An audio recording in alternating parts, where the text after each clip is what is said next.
नमस्कार मित्रों, जय श्री कृष्ण। श्री गणेशाय नमः, श्री रामचंद्राय नमः, श्री शिव पार्वती नमः, श्री हनुमते नमः। जय श्री कृष्ण मित्रों, आज मैं आपको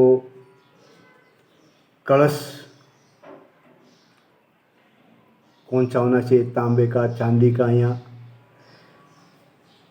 मिट्टी का या तांबे का या सोने का, कौन कौन से कलश पूजा में ले सकते हैं, और जल कौन सा जल पूजा में उत्तम में माना गया है, और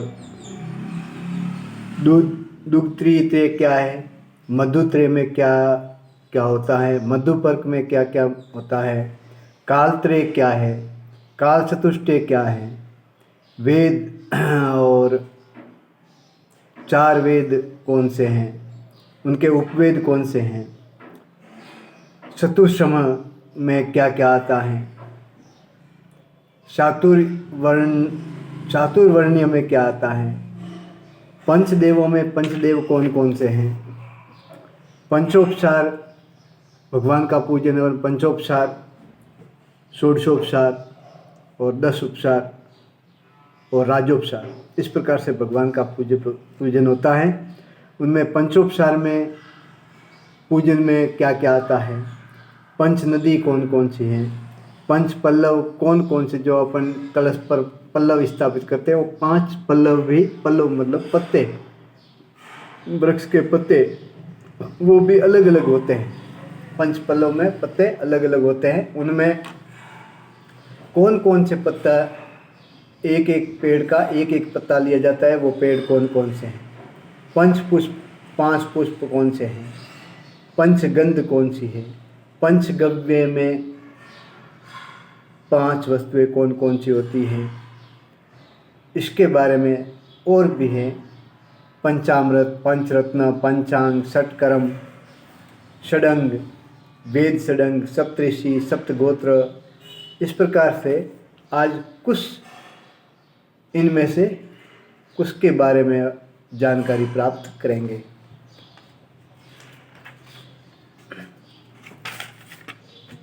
कलश सोने, चांदी, तांबे या मिट्टी का और सुदृढ़ उत्तम माना गया है। या तो सोने का, या चांदी का, या तांबे का, या मिट्टी का, और सुदृढ़ उत्तम माना गया है। वह मंगल कार्यों में मंगलकारी होता है, और वो भी खंडित नहीं होना चाहिए, छेद रहित होना चाहिए, कोई छेद उसमें नहीं होना चाहिए। जल 4 प्रकार का होता है। पूजा में जो जल लेते हैं तो वो जैसा जल होता है उसका उस हिसाब से गुण होता है। नदी आदि का बहता हुआ ब्राह्मण जल माना गया है। सरोवर आदि का बंधा हुआ क्षत्रिय जल माना गया है। कूप आदि का ढका हुआ वैश्य जल माना गया है। घर के बर्तनों में रखा हुआ शूद्र वर्ण का जल माना गया है। इस प्रकार से अलग अलग प्रकार के वर्ण का जल है। अतः व्रत उपवास आदि करते या कोई मंगल कार्य करते हैं तो उसमें पवित्र जल लेना चाहिए। नदी का मिले तो अति उत्तम है, नहीं तो अपनी यथास्थिति जो लेते हैं वो है, लेकिन उसमें गंगा जल डाल लेना चाहिए। दुग्ध तृतीय उसे कहते हैं जिसमें 3 चीज़ें होती है, दूध, दही और घी, उसको दुग्ध तृतीय कहते हैं। ये गौ के उत्तम है, गाय का है, दूध दही घी तो उत्तम है। महिषी के मध्यम है, और महिषी का है तो वो, महिषी मतलब भैंस का है तो वह मध्यम है, और बकरी का है तो वह निकृष्ट माना जाता है। रोग आदि में यथा योग्य सब उपयोगी है, लेकिन अगर किसी को कोई रोग है तो उसमें जो पथ्य अपथ्य के रूप में जो भी औषधि के रूप में दिया जाता है तो वो किसी का भी दूध दिया जा सकता है। मधुर त्रय में 3 आते हैं। मधुर त्रय में घी, दूध और शहद, ये मधुर त्रय कहा जाता है। मधुपर्क, ये विशेष रूप से पूजा में आता है। मधुपर्क, इसमें मधुपर्क बनाने का जो तरीका है वो यह है, दही 1 भाग, शहद 2 भाग और घी 1 भाग मिलाने से होता है। जैसे अगर दही 4 चम्मच है तो शहद को 2 चम्मच लेंगे और घी को 1 चम्मच लेंगे। इस प्रकार से मधुपर्क बनता है। कालत्रय प्रातःकाल, मध्याह्न काल और सायंकाल को कालत्रय कहते हैं। काल चतुष्टय में रात्रि व्यतीत होते समय 55 घड़ी पर उषा काल, 57 घड़ी पर अरुणोदय और 58 घड़ी पर प्रातःकाल और 60 घड़ी पर सूर्योदय होता है। इसके पहले 5 घड़ी का ब्रह्म मुहूर्त ईश्वर चिंतन का है। सूर्योदय से पहले 5 घड़ी का ब्रह्म मुहूर्त है वो ईश्वर चिंतन का। वेद 4 वेद है, ऋग्वेद, यजुर्वेद, सामवेद और अथर्ववेद। उनके उपवेद भी है। उपवेद में आयुर्वेद, धनुर्वेद, गांधर्व और स्थापति, ये उनके यथाक्रम उपवेद। और इति, धृति, शिवा और शक्ति ये योषिता है। शतुषम, कपूर, चंदन, कस्तूरी और केसर ये चारों समान भाग में होने पर शतुषम कहलाते हैं। और 4 वर्ण हैं, ब्राह्मण, क्षत्रिय, वैश्य, शूद्र, ये 4 चातुर्वर्णीय कहलाते हैं।